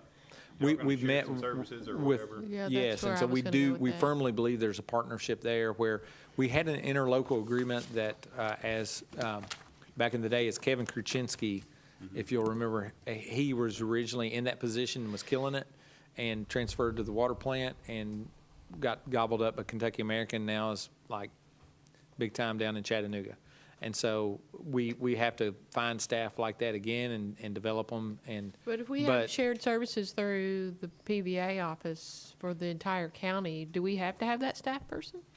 Well, you got to look where the need is, and so majority of 911 calls are in the city, so then therefore the city probably should take the lead on that service, and same thing for GIS. If the majority, and we have water and sewer all over the county, and so it depends on where the demand for daily man hours are, and so if it is a city need, then the city needs the person. If it's something that PVA needs, 2,000 man hours a year to fulfill that, then it probably needs to be a PVA person. But right now, as we work through it, there's a need for GIS services in every department in the city. Water, sewer, planning and zoning pays the ad, 911 pays the ad money. So there's need to have that mapping and that staffing. And Right. so, Well, I guess I misunderstood because I wasn't at that meeting that happened. I guess I thought I understood it to mean that person would just be in her office and not just doing the PVA GIS. Like that person could do mapping for the entire county for every department Right. Or maybe 2 people. Well, and that person may need to be a city employee, is what we're submitting based on the biggest need for, so 911 is a substantial need. What MI has is, which is a big thing, is new mapping, is new imagery. But it all goes down to what do you do with that imagery? How do you deploy that? What other departments can operate with that imagery? So like, for example, water sewer, there's edits to the mapping that's every single day. That's man hours every single day, whereas PVA may be once a week. And so you really got to look at where the man hours, what is the person going to be doing the most of? And it's supporting planning and zoning, right? So, it's, in meeting with Steve Hunter and meeting with there's a need for a GIS person, and it probably needs to be housed at the city because we have the most services that would be needed from that position. Okay. Like that. Okay. Water, sewer, 911, then expanded to planning and zoning. I just don't want it to be redundant because I feel like, well, it doesn't need to be redundant, but Probably so, but we need to, but if it's an interlocal agreement, we need to figure out a way that makes us responsive to what they need over there. If they're going to contribute money towards the goal, and that's what we had established originally. well, because and- that's what we're doing now is look, but everyone is paying Bluegrass Ad like this separate amount for these separate needs, and that's what we are looking to eliminate. And so if we're going to be paying someone for the county, then it could be housed at the PVA, but we would have our employees on our end working through them with the imagery, right? Kind of like we're doing with Bluegrass Ad, but it would be You're talking more about local. where you house the data. Right. Bluegrass Ad does the flying and the actual taking of the aerial photos, right? No. They don't? No, they house the data right now for planning and zoning, and they administer the data storage now. So third parties create the data, Okay. There's But they're companies just that do the thinking flying, you have- and they provide data to us as an agency. So what do we do with that? So we'll give it to a vendor that then brings it into, so for the city right now, we have a contract with Esri on the utility side where they host our data. So our information, Okay, so I if I got you. log in to our GIS system, we're logging into the Ezra database where our water and sewer lines are being housed right now. Well, Steve Hunter's got a service through Bluegrass Ad that he's paying them to do the same thing, and ultimately they're using the same software. Gotcha. So if we marry ourselves together, we can save that money and redeploy it for an employee, and then ultimately it's just another layer on with that one license. Be more Right. consistent too, I would think. Yes, that's right. that's what we're looking for. Right. Yeah. Now, Earl, Sir. I'm gonna challenge you, really. Yes, sir. This is beautiful. Thank you. I like the way we've done this. I'm gonna ask you to put this on, you know how contractors have a schedule? Mm-hmm. And on one side, they list the things to be done. Yes, and sir. On the bottom, they list times. Yeah. Yes, sir. Yeah. If you don't, if we don't, and it's for everybody's benefit. Yeah. Everybody kind of needs to be able to see where we are, what we're trying to get done, and by when. Yeah. Yeah, We we- may not be able to so- hit it, but at least it stays on So the, there's a Gantt.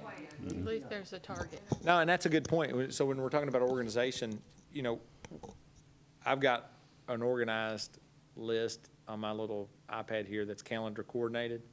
And so, but in terms of city commission objectives, we could have a city Gantt chart where we're talking about, which is what you're describing, where we have, time for each task and trying to hold ourselves accountable. And that way, that's something that could be created for sure. I would think that maybe the retreat, we can help prioritize some things and see what goes Yeah, at that's the a good top of the point. list versus. And line it up with the bottom. budget. And the other thing is that our little city commission work board that's zero technology, you've got a lot of those things embedded in this plan. We need to make sure we look back there at that room and see what's missing, how we get that into this plan as well, so. Yeah, we did. We intentionally looked at that today, and there were some of those done, and most of them are referenced on these sheets in some way, yeah. We have not talked about, one of our major resources, that being our airport. We need to keep our eye on how we can, maximize our benefit to them. Well, and I did not put them down under economic development. I consciously didn't put that bullet point down because I didn't really want to, be too hyper-focused on it. But, as an individual, that airport's a critical piece of infrastructure. And the fact that it's here is that's a huge asset for this community. Yeah, used to be rail lines, now it's airport. Yeah. Are we done? Appreciate the discussion. Thank you all. Do I hear a motion to adjourn? So moved. Thank you, Mr. Terry, your second. Thank you, Commissioner Atkins. Seems like I'm always the one that moves to adjourn. All in favor, say aye. I'm always the one, aye. I'm always the one that moves to adjourn. Oh, what that says about it. Hey.